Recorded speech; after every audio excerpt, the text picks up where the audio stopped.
सकाशादग्रजन्मनः स्वं स्वं चरित्रं शिक्षेरन् पृथिव्यां सर्वमानवाः।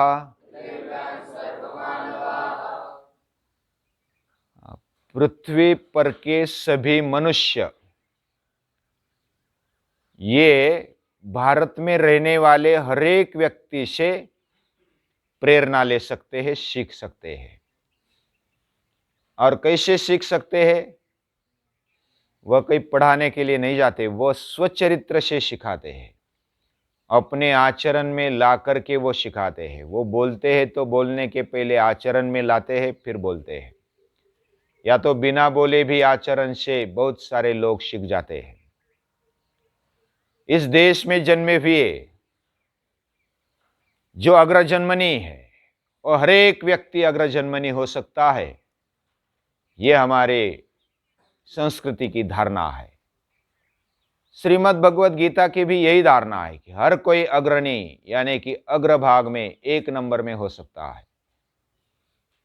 तो ऐसे कैसे हो सकता है? हर एक का एक नंबर कैसे आएगा?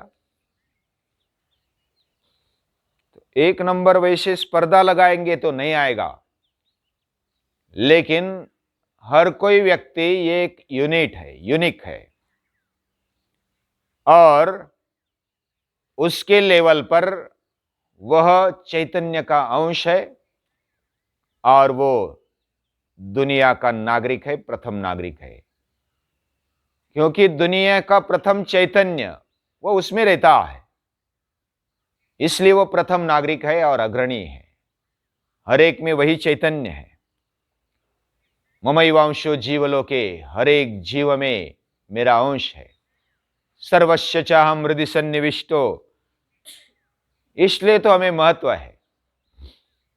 जैसे मैं एक बार विचार करता था, पृथ्वी पर पाठशाला, या तो पाठशाला के पहले ये करंजगांव में फिर एक जगह पर खेत में हम रहते हैं। हम तो दुनिया के कोने में है, कौन देखता होगा हमें?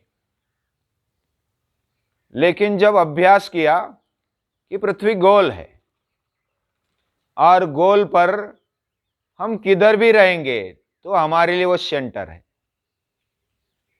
कोई भी रहेगा तो उसके लिए वो क्या है? सेंटर है।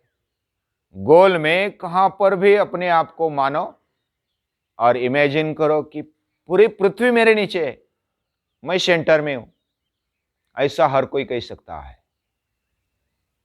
तो इस तरह विचार करेंगे तो भगवान हर एक के साथ है और वह एक नंबर पे है।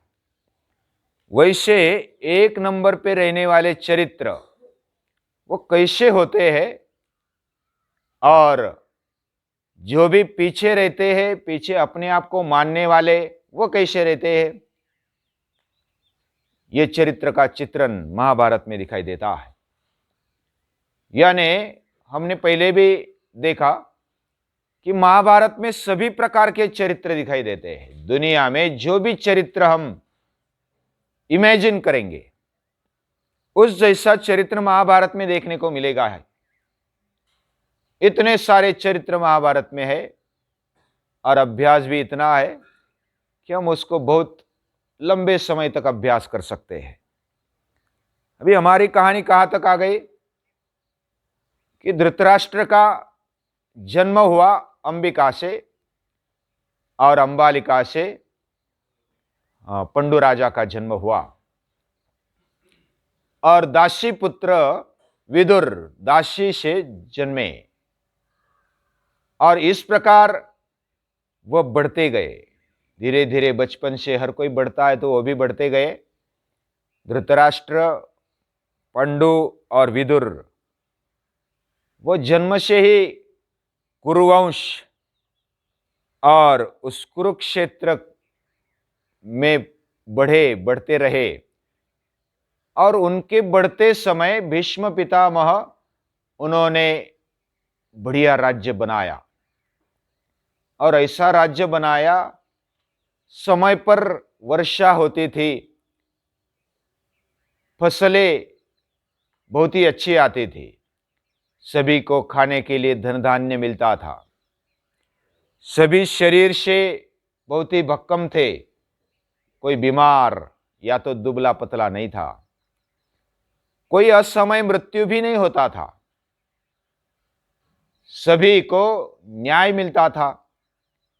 कोई भी चोर, दरोड़े करने वाला या तो कोई भी मद्यपी ऐसा दिखाई नहीं देता नहीं था।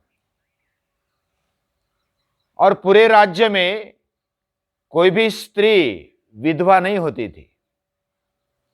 यानी असमय पर कोई मृत्यु को जाता नहीं था तो विधवा कैसे होंगी। और स्त्रियों का भी सम्मान किया जाता था। बच्चों से लेकर बड़ों तक सभी सुख में रहते थे। ऐसा राज्य जैसे सतयुग में होता है वैसा ही राज्य वहां खड़ा हो गया और धर्म शासन का बोलबाला सभी ओर हो गया। भीष्म के पास शक्ति है, ज्ञान है, धर्म है, भक्ति है। इसके कारण धर्म और संस्कृति का शासन बढ़ने लगा और सभी ओर हर कोई अपना अपना कर्तव्य निभा के वह सही तरीके से जीवन जीने लगा। सभी अपने विषयों पर वो डटे रहते थे। जैसा बालक अभ्यास में व्यस्त था, युवा अपने संसार में कर्तव्य कर्मों में व्यस्त थे, जो बूढ़े थे, बुजुर्ग थे, वो भी अपने अपने लेवल पर अनुभव का इस्तेमाल करते हुए जिसको जरूरत है मार्गदर्शन करते थे। और जो सन्यासी योगी वह अपना काम बहुत ही बखूबी निभाते थे। धृतराष्ट्र जन्मतः अंध थे और पंडु राजा वह भी बहुत ही वैसे बलवान थे और पराक्रमी भी थे। उन्होंने विद्या समय चलते विद्या प्राप्त की। जो पंडु राजा है अच्छे धनुर्धर बने, एक नंबर के धनुर्धर बने। धृतराष्ट्र बहुत ही तगड़े थे लेकिन अंधे होने के कारण उनको राजगादी नहीं मिली। विदुर भी दासीपुत्र होने के कारण राजगादी नहीं मिली। जो सशक्त होता था, जो बुद्धिमान होता था, उसके सभी इंद्रिय काम कर रहे होते थे और सभी विद्याओं में ज्यादा से ज्यादा निपुण जो भी होता था उसको राजा बनाते थे। इसलिए पांडु राजा उम्र से छोटे होने के बावजूद भी वो राजा बने।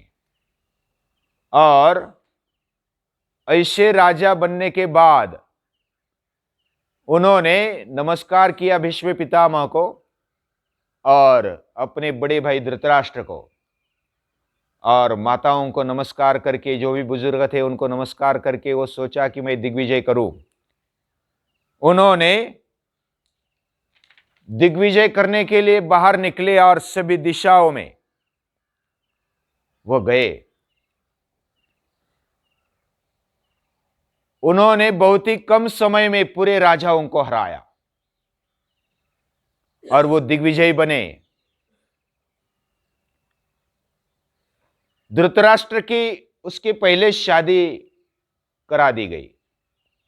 भीष्म पितामह गांधार राज जो सुबल राजा थे उनकी पुत्री गांधारी, वो बहुत ही सुशील, सुंदर और वैसे शील संपन्न थी।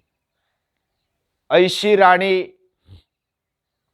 बने ऐसे भीष्म पितामह को लगा। और जब भीष्म पितामह बोलते हैं तो किसी को ना बोलने की हिम्मत नहीं थी। फिर भी कुरुवंश का नाम भी इतना ऊंचा था, इतना ज्येष्ठ श्रेष्ठता में बड़ा था कि उसके वहां जाना, कुरुवंश में जाना, ये अपना अपना सौभाग्य समझते थे। और इसलिए गांधारी ने भी तैयारी कर ली। और मेरा पति जन्म से ही अंधा है ये भी उनको समझ में आ गया। फिर उसने अपना पातिव्रत्य रखने के लिए आंखों पर पट्टी बांधी कि मैं भी आजन्म अंधी बन करके रहूंगी। यानी आंखों पर पट्टी बांधी और उनकी शादी हो गई। वैसे दूसरी ओर शूरसेन नाम के जो राजा थे उनकी बहन, उनकी पुत्री, सॉरी, वो पृथा यानी कुंती, उन्होंने कुंती भोज राजा को गोद दे दिया। उनको कोई संतान नहीं थी तो गोद दे दिया और उनको संभालने के लिए बोला था। वो वसुदेव की बहन यानी कृष्ण की आत्या, भई, और वो कुंती माता के साथ बहुत सारे, वो सुंदर थी, सुशील थी और बहुत ही शालीन थी। ऐसी पुत्री के साथ कौन शादी करना नहीं चाहेगा, तो बहुत सारी मांग उनके लिए आ गई। लेकिन कुंती भोज राजा ने स्वयंवर रखा और स्वयंवर में बहुत सारे राजा आ गए, लेकिन कुंती माता ने पंडु राजा को चुना और स्वयंवर के समय उनकी फिर इसी तरह शादी हो गई। और दिग्विजय के बाद फिर और एक शादी करने के लिए भीष्म पितामह ने इच्छा की कि और हमारा साम्राज्य बड़ा हो जाए। तो मद्रराज की बहन जो माद्री, वह भी बहुत ही सुंदर और सुशील थी, चारित्र संपन्न थी। उसके साथ विधि पूर्वक विवाह किया और पंडु राजा की ऐसी दो पत्नियां, एक माद्री और दूसरी कुंती, दोनों भी बहुत ही सुशील और एक दूसरे को समझते हुए उन्होंने बहुत ही बढ़िया संसार किया है, अपना प्रपंच किया है। और इस तरह दिग्विजय को प्राप्त करते हुए पंडु राजा और पूरा राज्य, धृतराष्ट्र, विदुर, विदुर तो बहुत ही धर्मपरायण और धर्मनिष्ठ थे। उन्होंने शस्त्र शास्त्रों का भी अभ्यास किया था और वो धर्ममूर्ति माने जाते थे। कोई भी प्रश्न और उसका सॉल्यूशन उनके पास मिलता था और वो बहुत ही चतुर थे। और राज्य कारभार कैसे करना चाहिए, एक तरफ धर्म का अभ्यास, न्याय का अभ्यास, शस्त्र शास्त्रों का अभ्यास और राज्य व्यवस्था, राज्य शास्त्र, अर्थशास्त्र, ये सभी विद्याओं में वो पारंगत थे और बहुत ही अच्छा मार्गदर्शन वह करते थे।